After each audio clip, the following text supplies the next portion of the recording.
عجیب منطق ہے اس نئی تہذیب کی کہ اگر کوئی عورت اپنے شوہر اور اپنے گھر والوں، اپنے ماں باپ، ان کے لیے کھانا پکائے اور ان کی خدمت کرے تو یہ رجعت پسندی ہے، یہ قید ہے، یہ ذلت ہے، یہ دقیانوسی ہے۔ اور وہی عورت اگر ایئر ہوسٹس بن کے، ہوسناک نگاہوں کا نشانہ بن کے سینکڑوں لوگوں کی خدمت کرے، یہ ترقی ہے، یہ آزادی ہے، یہ اعزاز ہے، یہ جدت ہے۔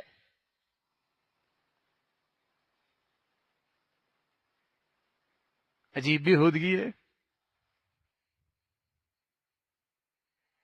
یہ فطرت کے خلاف زندگی ہے۔ ایک تو یہ ہے نا میرے عزیزو، گھر میں پردے میں کمزوری ہے، اور مجھے احساس ہے کہ ایسا نہیں ہونا چاہیے تھا۔ میری بچی غلط ماحول میں جا رہی ہے، میرا بیٹا بھی مخلوط ماحول میں تعلیم حاصل کر رہا، ایسا نہیں ہونا چاہیے۔ توبہ کی توفیق مل جائے گی۔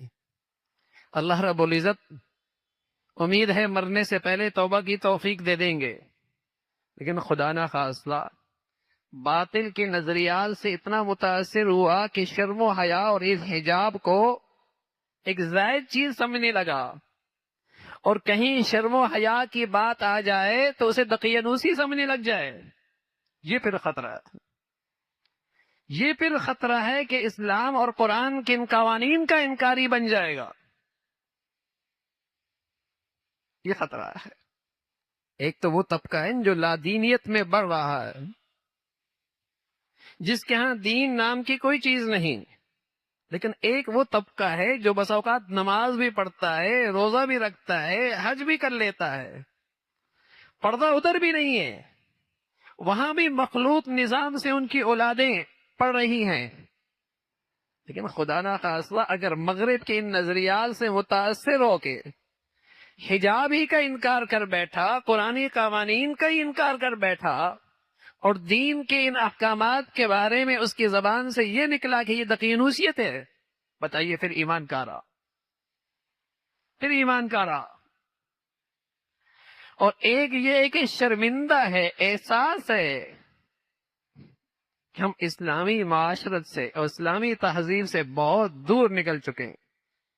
بس اوقات زبان سے کہتا تو نہیں، لیکن اندر خون کے آنسو ہوتا ہے اپنے بچوں کو دیکھ کر، بچیوں کو دیکھ کر تکلیف ہوتی ہے۔ اس کے اندر بھی خیر موجود ہے، اس کے اندر بھی کچھ ایمان کی رتی موجود ہے، لیکن اللہ نہ کرے اس بے حیائی کے ساتھ اگر زبان سے بھی اور دل سے بھی یہ سوچنے لگا کہ اس دور کے اندر پردے کے ساتھ رہ کر زندگی کیسے گزاری جا سکتی ہے، یہ اس دور کا اسلام کا حکم قابل عمل ہی نہیں ہے، یہ پھر ایمان کے لیے خطرہ ہے۔